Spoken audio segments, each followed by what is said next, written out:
So we've looked at larceny by continuing trespass, and we've discussed the claim of right defense. Now I want to turn to a discussion of robbery, which is really an aggravated form of larceny. It's got the same components of larceny.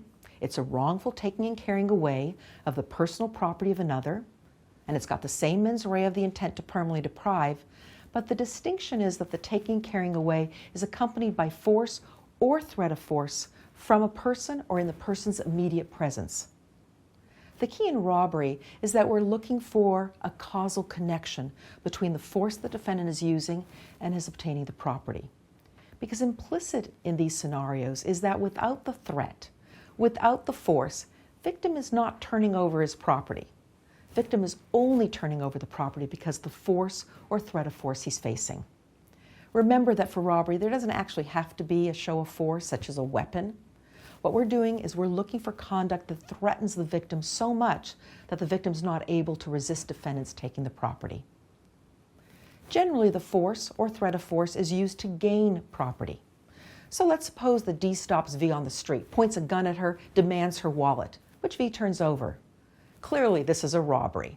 D has wrongfully taken and carried away the property by force, or the threat of force with the gun in her face, from her person.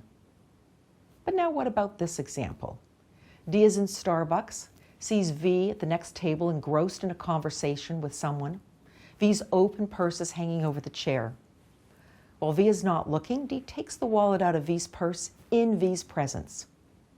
Is this a robbery because it's from the immediate presence of the victim? The answer is no. If we freeze the frame at that moment, D has only committed a larceny. Yes, it was done in the presence of the victim, but robbery requires that it's done with force or threat of force in the presence of the victim. We don't have that extra element here, so it's only a larceny. But now let's keep rolling this movie. Let's suppose that after D's taken the wallet, but before D leaves, V turns around from her table and spots D with the wallet. She confronts D. D punches her and flees with the wallet. Well, do we still have a larceny with an added assault when he punched her? Or has it now evolved into a robbery? This is what the California Supreme Court faced in People v. Gomez.